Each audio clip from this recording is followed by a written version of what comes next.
السلام علیکم ورحمۃ اللہ وبرکاتہ۔ عزیز طلباء، ہم لوگ دروس اللغہ میں شرط اور جواب شرط کے بارے میں پڑھ رہے تھے۔ ہم لوگوں نے گزشتہ سبق میں یہ پڑھا تھا کہ ہم لوگ جواب شرط پر فا کب کب لائیں گے، جواب شرط فا سے کب کب جڑتا ہے۔ 8 جگہیں ہم لوگ پڑھ چکے تھے جہاں جواب شرط سے پہلے فا لگتا ہے۔ 9ویں جگہ دیکھ لیجئے جہاں جواب شرط سے پہلے فا لگتا ہے۔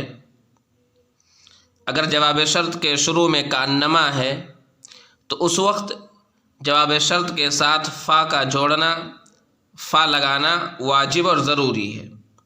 دیکھ لیجئے ان یصدر بکأنما، ان یصدر یہ کہ جواب شرط کی شروعات کی جائے بکأنما، کأنما کے ذریعے سے۔ ان یصدر بکأنما یہ کہ جواب شرط کی شروعات کی جائے بکأنما، کأنما کے ذریعے سے، یعنی جواب شرط کے شروع میں کیا ہو، کأنما ہو، تو اس وقت جواب شرط کے ساتھ فا کا لگانا واجب اور ضروری ہے۔ نحو جیسے انہ من قتل نفسا بغیر نفس او فساد فی الارض فکأنما قتل الناس جمیعا۔ نحو جیسے انہ من قتل نفسا بغیر نفس یہ کہ جس نے کسی نفس کو قتل کیا بغیر کسی نفس کے بدلے میں، او فساد فی الارض یہ جس نے زمین میں فساد برپا کیا، فکأنما قتل الناس جمیعا تو گویا کہ اس نے پوری انسانیت کا قتل کیا، تمام لوگوں کا قتل کیا۔ انہ من قتل نفسا بغیر نفس یہ کہ جس نے بغیر کسی نفس کے بدلے میں کسی نفس کو قتل کیا۔ انہ من قتل نفسا جس نے کسی نفس کا قتل کیا، بغیر نفس بغیر کسی نفس کے بدلے میں، او فساد فی الارض یا زمین میں فساد برپا کیا، فکأنما قتل الناس جمیعا تو گویا کہ اس نے تمام لوگوں کا قتل کیا۔ دیکھیے جواب شرط کے ساتھ کأنما لگا ہوا ہے، اس لیے جواب شرط پہ کیا آیا ہے، فا آیا ہے۔ اگر جواب شرط کے شروع میں کأنما ہے تو اس وقت جواب شرط کے ساتھ فا کا لگانا واجب اور ضروری ہے۔ ان یصدر بکأنما، ان یصدر یہ کہ جواب شرط کی شروعات کی جائے بکأنما، کأنما کے ذریعے سے، یعنی جواب شرط کے شروع میں کیا ہو، کأنما ہو۔ فکأنما قتل الناس جمیعا یا دیکھیے جواب شرط کے شروع میں کیا ہے، کأنما ہے، اسی لیے جواب شرط کے ساتھ کیا جڑا ہے، فا جڑا ہے۔ بات سمجھ میں آ رہی ہے؟ اسی طرح سے ہم لوگوں نے یہ پڑھا تھا کہ شرط اور جواب شرط دونوں کو جزم کا اعراب ملتا ہے، لیکن یہاں کیا بتلا رہے ہیں، یہاں یہ بتلا رہے ہیں کہ اگر جواب شرط کے ساتھ فا جڑا ہوا ہے تو اس وقت جواب شرط کو جزم کا اعراب نہیں ملے گا، بلکہ جواب شرط کا جو پورا جملہ ہوگا وہ پورا جملہ محل جزم میں ہوگا، جزم کی جگہ میں ہوگا۔ دیکھ لیجیے لا یجزم جواب الشرط، لا یجزم جواب الشرط جواب شرط کو جزم نہیں دیا جاتا ہے اذا اقترن بالفاء جب وہ فا سے جڑا ہو، یعنی اگر جواب شرط سے پہلے فا ہو، جواب شرط فا سے جڑا ہو تو اس وقت جواب شرط کو جزم کا اعراب نہیں دیا جاتا ہے۔ لا یجزم جواب الشرط اذا اقترن بالفاء جواب شرط کو جزم کا اعراب نہیں دیا جاتا ہے جب وہ فا سے جڑا ہو۔ وَيَكُونُ الْإِعْرَابُ حِينَئِذٍ لِلْجُمْلَةِ وَيَكُونُ الْإِعْرَابُ حِينَئِذٍ لِلْجُمْلَةِ اور اس وقت اعراب جملے کو ملے گا۔ وَيَكُونُ الْإِعْرَابُ حِينَئِذٍ لِلْجُمْلَةِ اور اس وقت اعراب جملے کو ملے گا، یہ جملے کا ہوگا۔ فَيُقَالُ تو کہا جائے گا إِنَّهَا فِي مَحَلِّ جَزْمٍ بے شک یہ کیا ہے، محل جزم میں ہے، جزم کی جگہ میں ہے یا حالت جزم میں ہے۔ لا یجزم جواب الشرط اذا اقترن بالفاء جواب شرط کو جزم نہیں دیا جاتا ہے جب وہ فا سے جڑا ہو۔ وَيَكُونُ الْإِعْرَابُ حِينَئِذٍ لِلْجُمْلَةِ اور اس وقت اعراب جملے کو ملے گا، فیقالو تو کہا جائے گا انہا فی محل جزم، بے شک یہ حالت جزم میں ہے۔ دیکھیے جیسے یہ کیا ہے، جواب شرط ہے، جواب شرط سے پہلے کیا لگا ہوا، فا لگا ہوا ہے، تو اگر جواب شرط سے پہلے فا لگا ہوا ہے تو اس وقت جواب شرط کو جزم کا اعراب نہیں ملے گا، جو اعراب ملے گا وہ پورے جملے کو ملے گا، یعنی جواب شرط کا جو پورا جملہ ہے اس کو اعراب ملے گا، اور کیا کہا جائے گا کہ یہ پورا جملہ کیا ہے، محل جزم میں ہے یا حالت جزم میں ہے۔ بات سمجھ میں آ رہی ہے؟ یہ نہیں کہا جائے گا کہ اس کو جزم کا اعراب ملا ہے، بلکہ کیا کہا جائے گا کہ یہ پورا جملہ کیا ہے، محل جزم میں ہے، حالت جزم میں ہے۔ دیکھیے اگلا سوال دیکھ لیجئے، اگلا سوال ہے ادخل الفاء على جواب الشرط فی الجمل الآتیتی، ادخل الفاء تو فا کو داخل کر، علی جواب الشرطی جواب شرط پر، ادخل الفاء علی جواب الشرطی تو جواب شرط پر فا کو داخل کر، فی الجمل الآتیتی آنے والے جملوں میں، ادخل الفاء علی جواب الشرط فی الجمل الآتیتی تو آنے والے جملوں میں جواب شرط پر فا کو داخل کر، اذا کان ذلک واجبا جب یہ واجب ہو، وذکر السبب اور تو سبب کا ذکر کر۔ سوال پھر سے دیکھ لیجئے، ادخل الفاء تو فا کو داخل کر، علی جواب الشرطی جواب شرط پر، فی الجمل الآتیتی آنے والے جملوں میں، تو آنے والے جملوں میں جواب شرط پر فا داخل کر، اذا کان ذلک واجبا جب یہ واجب ہو، وذکر السبب اور تو سبب کا ذکر کر۔ آگے دیکھیے کچھ جملے دیے گئے ہیں، وہ سارے جملے شرط اور جواب شرط کے ہیں۔ کہہ رہے ہیں کہ جہاں جواب شرط پر فا لگانا واجب ہے، ضروری ہے، وہاں آپ کو کیا کرنا ہے، جواب شرط پر فا لگانا ہے، اور آپ نے وہاں جواب شرط پر فا کیوں لگایا ہے، اس کی وجہ کیا ہے، اس کا سبب کیا ہے، وہ بھی بیان کرنا ہے، وہ بھی ذکر کرنا ہے۔ بات سمجھ میں آ رہی ہے؟ جی آگے دیکھ لیجئے اگلا سوال کیا ہے، اگلا سوال ہے تأمل المثال ثم کون جملا علی غرارہ مستعینا بالعبارات الآتیتی، تأمل المثال تو مثال کو غور سے پڑھ، ثم کون جملا پھر تو جملے بنا، علی غرارہ اس کے طرز پر، مستعینا بالعبارات الآتیتی آنے والے عبارتوں کی مدد لیتے ہوئے، مستعینا مدد لیتے ہوئے، بالعبارات الآتیتی آنے والے عبارتوں کا۔ تأمل المثال تو مثال کو غور سے پڑھ، ثم کون جملا پھر تو جملے بنا، علی غرارہ اس کے طرز پر، مستعینا بالعبارات الآتیتی آنے والے عبارتوں کی مدد لیتے ہوئے۔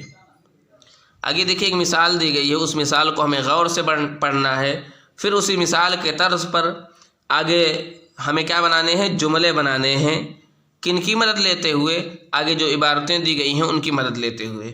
دیکھ لیجئے مثال دیکھ لیجئے، پہلا من اراد ان یخرج فلیخرج، جو نکلنا چاہے تو چاہیے کہ وہ نکل جائے، من اراد ان یخرج فلیخرج، جو نکلنا چاہے تو چاہیے کہ وہ نکل جائے۔ دیکھیے ہمیں کیا کرنا ہے، اس میں جو پہلا جملہ ہے اس کو کیا بنانا ہے، شرط بنانا ہے، اور جو دوسرا جملہ ہے وہ فعل مضارع کی شکل میں ہے، اس کو ہمیں کیا بنانا ہے، اس پر لام امر داخل کر کے اسے جواب شرط بنانا ہے، اور جب ہم دوسرے جملے پر لام امر داخل کر دیں گے تو لام امر اگر جواب شرط کی ابتدا امر سے ہو تو اس وقت جواب شرط پر فا لگانا واجب ہے، تو کیا کر دیں گے، اس سے پہلے فا لگا دیں گے۔ بات سمجھ میں آ رہی ہے؟ پہلے جملے کو کیا بنانا ہے، شرط، اور دوسرے جملے کو کیا بنانا ہے، جواب شرط۔ جواب شرط کیسے بنانا ہے، دوسرا جملہ کیا ہے، فعل مضارع، اس کی ابتدا کس سے ہو رہی ہے، فعل مضارع سے ہو رہی ہے، تو اسے ہمیں کیا بنا دینا، امر بنا دینا ہے، یعنی اس پر لام امر داخل کر دینا ہے، اور جب ہم لوگ جواب شرط پر لام امر داخل کر دیں گے تو اس وقت جواب شرط کیا ہو جائے گا، امر ہو جائے گا، فعل طلبی ہو جائے گا، اور فعل طلبی سے پہلے فا کا لگانا ضروری ہے، تو اس سے پہلے کیا لگا دیں گے، فا لگا دیں گے۔ بات سمجھ میں آ رہی ہے؟ جیسے ایک مثال دیکھ لیجیے، من اراد ان يدخل الجنت فلیعمل عملا صالحا، ٹھیک ہے جی، اور ان جملوں کو کیا کرنا ہے، اردو میں ترجمہ کرنا ہے۔ اس سے پہلے جو تمرین گزر چکی ہے، جو سوال گزر چکا ہے، اس میں بھی کیا کرنا ہے؟ جملوں کا کیا کرنا ہے؟ ترجمہ کرنا ہے اردو میں۔ آگے دیکھ لیجئے، آگے دیکھیے صفحہ نمبر 127 پہ سب سے نیچے، کم مرۃ قلت لی ھکذا، کم مرۃ کتنی مرتبہ، قلت لی ھکذا تو نے مجھ سے اس طرح کہا، کم مرۃ قلت لی ھکذا کتنی بار تو نے مجھ سے اس طرح کہا۔ کرے ھذہ کم الخبریۃ، یہ کم کیا ہے؟ خبریہ ہے۔ کم مرۃ قلت لی ھکذا کتنی مرتبہ تو نے مجھ سے اس طرح کہا، ھذہ کم الخبریۃ یہ کم کیا ہے؟ خبریہ ہے۔ ومعناہ کثیر، اور اس کا معنی کیا ہے؟ کثیر۔ کم خبریہ کا معنی کیا ہے؟ کثیر، یعنی بہت مرتبہ۔ کم مرۃ قلت لی ھکذا کتنی مرتبہ تو نے مجھ سے اس طرح کہا، کتنی مرتبہ مطلب بہت بار تو نے مجھ سے اس طرح کہا ہے۔ تو کہہ رہے ہیں کم مرۃ میں کم کیا ہے؟ خبریہ ہے، اور یہ کم خبریہ کس کے معنی میں ہے؟ کثیر کے معنی میں ہے، بہت کے معنی میں ہے۔ فمعنى الجملۃ تو جملے کا معنی ہوگا، یعنی کم مرۃ قلت لی ھکذا یہ جو پورا جملہ ہے اس پورے جملے کا معنی ہوگا قلت لی ھکذا مرات کثیرۃ، قلت لی ھکذا تو نے مجھ سے اس طرح کہا، مرات کثیرۃ بہت بار، قلت لی ھکذا مرات کثیرۃ تو نے مجھ سے اس طرح بہت بار کہا۔ کم مرۃ قلت لی ھکذا کتنی مرتبہ تو نے مجھ سے اس طرح کہا، ھذہ کم الخبریۃ یہ کم کیا ہے؟ خبریہ ہے۔ ومعناہ اور اس کا معنی کثیر کثیر ہے۔ فمعنى الجملۃ تو جملے کا معنی ہوگا قلت لی ھکذا مرات کثیرۃ تو نے مجھ سے اس طرح بہت مرتبہ کہا۔ نذکر بعض احکامھا، نذکر ہم ذکر کرتے ہیں، بعض احکامھا اس کے بعض احکام، اس کے بعض بنیادی چیزیں، نذکر بعض احکامھا ہم اس کے بعض احکام کا ذکر کرتے ہیں، یا ہم اس کی بعض بنیادی چیزوں کا ذکر کرتے ہیں۔ نذکر بعض احکامھا ہم اس کی بعض اہم باتوں کا ذکر کرتے ہیں، یعنی کم خبریہ کے تعلق سے کچھ اہم باتوں کا ذکر آگے ہوگا۔ دیکھ لیجیے آگے کیا ہے۔ کم خبریہ اور کم استفہامیہ کے بارے میں پڑھنے سے پہلے کم کی دو قسمیں ہوتی ہیں، پہلی قسم کا نام ہے کم خبریہ اور دوسری قسم کا نام ہے کم استفہامیہ۔ ان دونوں کے بارے میں پڑھنے سے پہلے یہ جان لیں کہ کم خبریہ اور کم استفہامیہ کے بعد میں جو اسم ہوتا ہے، جو کلمہ ہوتا ہے، وہ اس کی تمییز کہلاتا ہے۔ بات سمجھ میں آ رہی ہے؟ کم استفہامیہ اور کم خبریہ کے بعد میں جو کلمہ ہوتا ہے وہ کیا کہلاتا ہے؟ اس کی تمییز کہلاتا ہے۔ اب دیکھیے، عرفت ان کم الاستفہامیۃ تمییزها منصوب، عرفت آپ نے جانا، ان کم الاستفہامیۃ کہ کم استفہامیہ، تمییزها منصوب اس کا تمییز منصوب ہوتا ہے۔ عرفت ان کم الاستفہامیۃ آپ نے جانا کہ کم استفہامیہ، تمییزها منصوب اس کا تمییز منصوب ہوتا ہے۔ میں نے کیا بتلایا؟ کم استفہامیہ یا کم خبریہ کے بعد میں جو کلمہ ہوتا ہے وہ کیا کہلاتا ہے؟ اس کی تمییز کہلاتا ہے۔ کیا کہہ رہے ہیں کہ کم استفہامیہ کے بعد میں جو کلمہ ہوتا ہے وہ اس کا تمییز کہلاتا ہے، اور کم استفہامیہ کا جو تمییز ہوتا ہے وہ منصوب ہوتا ہے، اس کو نصب کا اعراب ملتا ہے۔ بات سمجھ میں آ رہی ہے؟ عرفت ان کم الاستفہامیۃ تمییزها منصوب، آپ نے جانا کہ کم استفہامیہ کا تمییز منصوب ہوتا ہے، یعنی اسے نصب کا اعراب ملتا ہے۔ نحو جیسے کم کتابا عندک تیرے پاس کتنی کتاب ہے، کم کتابا عندک تیرے پاس کتنی کتاب ہے۔ یہاں دیکھیے کم کیا ہے؟ استفہامیہ ہے، اور یہاں کم استفہامیہ کی تمییز کیا ہے؟ منصوب ہے، اسے نصب کا اعراب ملا ہے۔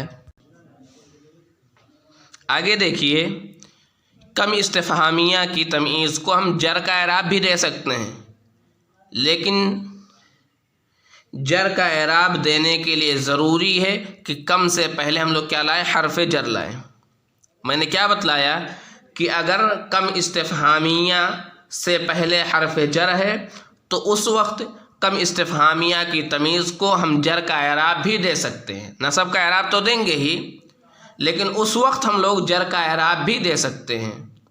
دیکھ لیجیے آگے لکھا ہوا ہے وَيَجُوزُ جَرُّهُ اِذَا جُرَّتْ کم بحرف جر۔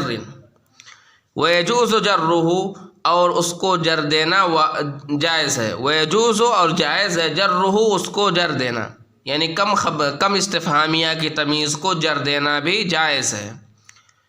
اذا جرت کم بحرف جر، جب کم کو حرف جر کے ذریعے سے جر کا اعراب دیا گیا ہو۔ آگے کیا کہہ رہے ہیں؟ وَيَجُوزُ جَرُّهُ اور اس کو جر کا اعراب دینا جائز ہے، کس کو؟ کم استفہامیہ کی تمیز کو۔ کب کم استفہامیہ کی تمیز کو جر کا اعراب دینا جائز ہے؟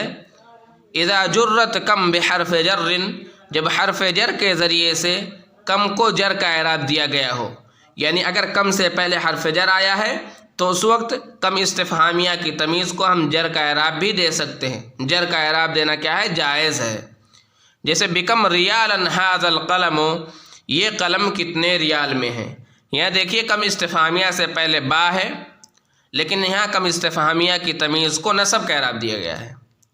بکم ریال ھذا القلم، یہ قلم کتنے ریال میں ہے۔ یہاں دیکھیے کم سے پہلے کیا حرف جر ہے، اور یہاں کم استفہامیہ کی تمیز کو جر کا اعراب دیا گیا ہے۔ تو میں نے کیا بتلایا کہ اگر کم سے پہلے حرف جر آیا ہے تو اس وقت کم استفہامیہ کی تمیز کو جر کا اعراب بھی دینا جائز ہے۔ نصب کا اعراب تو دیں گے ہی، اس کے ساتھ ساتھ اسے جر کا اعراب بھی دے سکتے ہیں۔ بات سمجھ میں آ رہی ہے؟ جی، تو کم استفہامیہ کی تمیز کو کون سا اعراب ملتا ہے ہم نے جان لیا، اسے نصب کا اعراب ملتا ہے۔ لیکن اگر کم استفہامیہ سے پہلے حرف جر آ گیا تو اس وقت کم استفہامیہ کی تمیز کو ہم لوگ جر کا بھی اعراب دے سکتے ہیں اور نصب کا بھی اعراب دے سکتے ہیں۔ آگے دیکھ لیجئے، آگے لکھا ہوا اما تمییز کم الخبریتی فیجب جرہ۔ اما تمییز کم الخبریتی، رہی بات کم خبریہ کی تمیز کی، فیجب جرہ تو اس کو جر دینا واجب ہے، یعنی کم خبریہ کی تمیز کو ہمیشہ جر کا اعراب ملے گا۔ اما تمییز کم الخبریتی، رہی بات کم خبریہ کی تمیز کی، فیجب جرہ تو اس کو جر دینا واجب ہے۔ نحو جیسے کم نجم فی السماء، آسمان میں کتنے ستارے ہیں۔ وقد یجر بمن، اور کبھی کبھار کم خبریہ کی تمیز کو من کی وجہ سے جر دیا جاتا ہے۔ کم نجم فی السماء، آسمان میں کتنے ستارے ہیں، یا دیکھیں کم خبریہ ہے اور اس کی تمیز کو جر کا اعراب دیا گیا ہے، کیوں؟ کم خبریہ کی وجہ سے۔ وقد یجر بمن، وقد اور کبھی کبھار یجر جر دیا جاتا ہے بمن، کس سے جی؟ من سے یا من کی وجہ سے۔ کبھی کبھار کم خبریہ کی تمیز کو من کی وجہ سے جر کا اعراب دیا جاتا ہے یا من کے ذریعے سے جر کا اعراب دیا جاتا ہے۔ یہ کیسے ہوگا؟ کم خبریہ کے بعد میں ہم من بڑھا دیں گے اور پھر اس من کی وجہ سے کم خبریہ کی تمیز کو جر کا اعراب ملے گا۔ نحو جیسے قولہ تعالی، اللہ رب العالمین کا فرمان ہے، کم من فئۃ قلیلۃ غلبت فئۃ کثیرۃ باذن اللہ۔ دیکھیں یہاں کم کیا ہے؟ کم خبریہ ہے، اور کم خبریہ کی تمیز سے پہلے کیا ہے؟ من حرف جر ہے، اور اس من حرف جر کی وجہ سے کم خبریہ کی تمیز کو جر کا اعراب دیا گیا ہے۔ پھر سے دیکھ لیجئے، اما تمییز کم الخبریتی فیجب جرہ، رہی بات کم خبریہ کی تمیز کی تو اس کو جر کا اعراب دینا واجب ہے۔ نحو جیسے کم نجم فی السماء، وقد یجر بمن، اور کبھی کبھار اسے من کی وجہ سے جر کا اعراب دیا جاتا ہے۔ نحو جیسے قولہ تعالی، اللہ رب العالمین کا فرمان ہے، کم من فئۃ قلیلۃ غلبت فئۃ کثیرۃ باذن اللہ۔ دیکھیں کم خبریہ کی تمیز سے پہلے کیا ہے؟ من حرف جر ہے، اور اس من حرف جر کی وجہ سے کم خبریہ کی تمیز کو جر کا اعراب دیا گیا ہے۔ آگے دیکھ لیجئے، آگے یہ بتلا رہے ہیں کہ کم خبریہ اور کم استفہامیہ کی تمیز جو ہوگی وہ مفرد ہوگی یا تثنیہ ہوگی یا جمع ہوگی۔ آگے کہہ رہے ہیں تمییز کم الاستفہامیتی مفرد، تمییز کم الاستفہامیتی، کم استفہامیہ کی تمیز مفرد ہوتی ہے۔ آگے کیا کہہ رہے ہیں؟ کم استفہامیہ کی جو تمیز ہوگی وہ کیا ہوگی؟ ہمیشہ مفرد ہوگی۔ تمیز کم الاستفہامیتی مفرد، کم استفہامیہ کی تمیز مفرد ہوتی ہے۔ اما تمیز کم الخبریتی فمفرد او مجموع، رہی بات کم خبریہ کی تمیز کی، فمفرد تو وہ مفرد ہوتا ہے، او مجموع یا جمع ہوتا ہے۔ اما تمیز کم الخبریتی، رہی بات کم خبریہ کی تمیز کی، فمفرد او مجموع تو مفرد ہوتی ہے یا جمع ہوتی ہے۔ یعنی یہاں کیا ہم نے جانا کہ کم استفہامیہ کی تمیز ہمیشہ مفرد ہوگی، ہمیشہ واحد ہوگی۔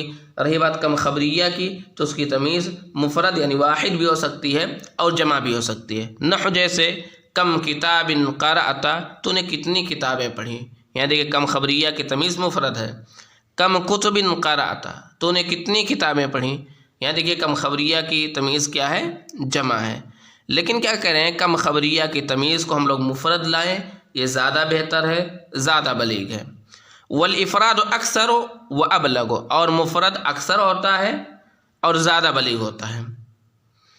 والافراد اکثر و ابلغ، اور مفرد زیادہ ہوتا ہے، زیادہ آتا ہے، و ابلغ، اور یہ زیادہ بلیغ ہوتا ہے۔ یعنی کم خبریہ کی تمیز کو مفرد لانا یہ زیادہ بہتر ہے اور زیادہ پسندیدہ ہے۔ بات سمجھ میں آ رہی ہے؟ جی آگے دیکھ لیجئے، آگے کم کی مثالیں دی گئی ہیں۔ کم الاستفہامیہ، تو کم استفہامیہ، جیسے کم کتابا عندک، یہ ہو گیا کم استفہامیہ کی مثال۔ اس طرح کم استفہامیہ کی ایک مثال کیا ہو گئی؟ بکم کتابا عندک یا بکم کتاب عندک، ہو گیا۔ کم خبریہ کی مثالیں دیکھ لیجئے، کم کتاب عندک، کم من کتاب عندک، کم کتب عندک یا کم من کتب عندک۔ آگے دیکھیے اگلا سوال ہے، حول کم الاستفہامیۃ فیما یلی الی کم الخبریۃ، حول تو بدل کم الاستفہامیۃ، کم استفہامیہ کو، فیما یلی ان میں جو آگے آ رہے ہیں، الی کم الخبریۃ کم خبریہ سے۔ حول کم الاستفہامیۃ، تو کم استفہامیہ کو بدل، فیما یلی ان میں جو آگے آ رہے ہیں، الی کم الخبریتی کم خبریہ سے۔ آگے جو جملے آ رہے ہیں ان میں ہمیں کیا کرنا ہے؟ کم استفہامیہ کو کم خبریہ سے بدلنا ہے، ٹھیک ہے جی۔ اور اسی طرح سے ان جملوں کا ہمیں اردو میں ترجمہ بھی کر کے لانا ہے۔ اگلا سوال دیکھ لیجئے، اگلا سوال ہے، حول کم الخبریۃ فی الجمل الآتیۃ الی کم الاستفہامیۃ، حول تو بدل کم الخبریۃ کم خبریہ کو، فی الجمل الآتیۃ آنے والے جملوں میں، الی کم الاستفہامیۃ کم استفہامیہ سے۔ حول کم الخبریۃ، تو کم خبریہ کو بدل، فی الجمل الآتیۃ آنے والے جملوں میں، الی کم الاستفہامیۃ کم استفہامیہ سے۔ آگے جو جملے آ رہے ہیں ان میں کم کیا ہے؟ خبریہ ہے، اس کم کو ہمیں کیا بنانا ہے؟ کم استفہامیہ بنانا ہے۔ بات سمجھ میں آ رہی ہے؟ جی عزیز طلبہ، آج کے درس میں بس اتنا ہی۔ والسلام علیکم ورحمۃ اللہ وبرکاتہ۔